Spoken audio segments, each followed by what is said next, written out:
अध्याय 16। हर हर महादेव भक्तों। तो आज हम आपको सुनाने जा रहे हैं शिव पुराण की एक अद्भुत कथा। आप सभी भक्तों का स्वागत है इस नए वीडियो में। शिव महापुराण अनंत रहस्यों और दिव्य लीलाओं से भरा हुआ है। इसमें भगवान शिव की महिमा, उनकी कथाएं और उनके अद्भुत चरित्र का वर्णन किया गया है। आज की कथा में हम जानेंगे भगवान शिव से जुड़ी एक महत्वपूर्ण कथा, जो न केवल रोचक है बल्कि हमारे जीवन को सही दिशा देने वाली भी है। रावण के जन्म की कथा। जब श्री राम अयोध्या में राज्य कर रहे थे, तब एक दिन समस्त ऋषि मुनि उनके दर्शन और अभिनंदन के लिए अयोध्या पधारे। श्री रामचंद्र जी ने उनका यथोचित सत्कार किया। वार्तालाप के दौरान अगस्त्य मुनि बोले, प्रभु, आपने रावण का वध किया, ये तो कोई आश्चर्य की बात नहीं, किंतु लक्ष्मण जी द्वारा इंद्रजित मेघनाद का वध सबसे अधिक अद्भुत है। यह मायावी राक्षस युद्ध में अवध्य था। रामचंद्र जी को ये सुनकर आश्चर्य हुआ और उन्होंने पूछा, मुनिवर, रावण और कुंभकर्ण भी तो महान पराक्रमी थे, फिर आप केवल इंद्रजित की इतनी प्रशंसा क्यों कर रहे हैं? महोदर, प्रहस्त और विरूपाक्ष भी वीर थे। अगस्त्य मुनि ने उत्तर दिया, हे राम, इसका उत्तर देने से पहले मैं आपको रावण के जन्म, वर प्राप्ति और उसके कुल का संपूर्ण वृतांत सुनाता हूँ। रावण के पूर्वज कौन थे? ब्रह्मा जी के पुत्र पुलस्त्य मुनि अत्यंत तेजस्वी और तपस्वी थे। एक बार वे महगेरी पर्वत पर तपस्या कर रहे थे, लेकिन वहां ऋषियों, नागों और राजर्षियों की कन्याएं क्रीड़ा करने आती थीं, जिससे उनकी तपस्या में विघ्न पड़ता था।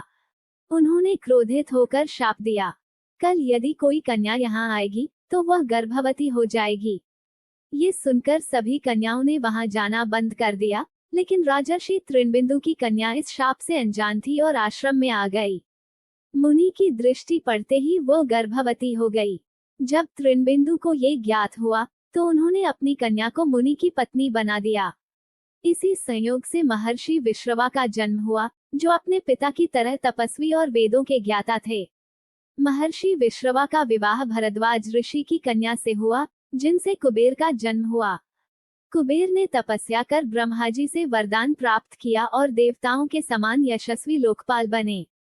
उन्होंने त्रिकूट पर्वत स्थित लंका को अपना निवास स्थान बनाया और राक्षसों पर शासन करने लगे। रामचंद्र जी ने आश्चर्यचकित होकर पूछा, तो क्या कुबेर और रावण से भी पहले लंका में मांसभक्षी राक्षस रहते थे? उनके पूर्वज कौन थे? अगस्त्य मुनि बोले, प्राचीन काल में ब्रह्मा जी ने समुद्र की रक्षा के लिए जलचर जीवों की रचना की। इन जीवों में से कुछ ने कहा, हम रक्षण करेंगे, और कुछ ने कहा, हम यक्षण करेंगे। ब्रह्मा जी ने कहा, जो रक्षण करेंगे वे राक्षस कहलाएंगे और जो यक्षण करेंगे वे यक्ष कहलाएंगे। राक्षसों में हेती और प्रहेती दो भाई थे। प्रहेती तपस्वी बन गए, लेकिन हेती ने राक्षसी कन्या भया से विवाह किया, जिससे उनका पुत्र विद्युतकेश जन्मा। विद्युतकेश का पुत्र सुकेश हुआ, जो अत्यंत बलशाली था। सुकेश के 3 पुत्र हुए, 1 माल्यवान, 2 सुमाली, 3 माली। तीनों ने ब्रह्मा जी की घोर तपस्या कर अमोघ वरदान प्राप्त कर लिया और लंका में जाकर रहने लगे। लेकिन वे इतने अत्याचारी थे कि ऋषि मुनियों और देवताओं को सताने लगे। देवताओं की प्रार्थना पर भगवान विष्णु ने राक्षसों का संहार किया। माली और माल्यवान मारे गए, शेष बचे राक्षस पाताल भाग गए और लंका कुबेर के अधिकार में आ गई। रावण का जन्म और वरदान। राक्षसों का विनाश देखकर सुमाली ने अपनी पुत्री कैकसी से कहा, पुत्री, यदि हमें फिर से अपनी खोई हुई सत्ता प्राप्त करनी है, तो तुम्हें किसी महान तपस्वी से विवाह करना होगा और उससे वीर पुत्र उत्पन्न करने होंगे। कैकसी ने अपने पिता की आज्ञा मानकर महर्षि विश्रवा से विवाह किया। लेकिन जब वह घोर रात्रि के समय महर्षि के पास गई, तो विश्रवा ने कहा, भद्रे, तुम अनुचित समय पर आई हो, इसलिए तुम्हारे पुत्र दुष्ट और अधर्मी होंगे। कैकसी ने प्रार्थना की, हे मुनिवर, कृपा करें, मेरे पुत्रों में कोई तो धर्मात्मा हो। मुनि ने कहा, ठीक है, तुम्हारा सबसे छोटा पुत्र धर्मात्मा होगा। कुछ समय बाद दशग्रीव रावण का जन्म हुआ। उसके बाद कुंभकर्ण, शूर्पणखा और विभीषण उत्पन्न हुए। रावण और कुंभकर्ण दुष्ट स्वभाव के थे, लेकिन विभीषण धर्मपरायण और श्रीहरि के भक्त थे। रावण ने घोर तपस्या कर ब्रह्मा जी को प्रसन्न किया और वरदान मांगा, हे ब्रह्मदेव, मैं देव, दानव, यक्ष, नाग और गरुड़ के लिए अवध्य अमर हो जाऊं। ब्रह्मा जी ने तथास्तु कहा, लेकिन उन्होंने मनुष्यों और वानरों का नाम नहीं लिया, क्योंकि वे उन्हें तुच्छ समझता था। रावण का उत्थान और अहंकार। वरदान पाकर रावण ने कुबेर को हराकर लंका पर अधिकार कर लिया और स्वयं राजा बन बैठा। उसने अपनी बहन शूर्पणखा का विवाह दानवराज विद्योविह्वा से कर दिया और स्वयं मंदोदरी से विवाह किया। मंदोदरी ने एक पुत्र को जन्म दिया, जो मेघनाद के नाम से प्रसिद्ध हुआ। उसने इंद्र को परास्त कर इंद्रजित की उपाधि प्राप्त की। रावण अहंकार में चूर होकर देवताओं, ऋषियों और यक्षों को सताने लगा। उसने कुबेर को पराजित कर उनका पुष्पक विमान छीन लिया। जब वह कैलाश पर्वत से होकर उड़ रहा था, तो नंदीश्वर ने उसे रोका।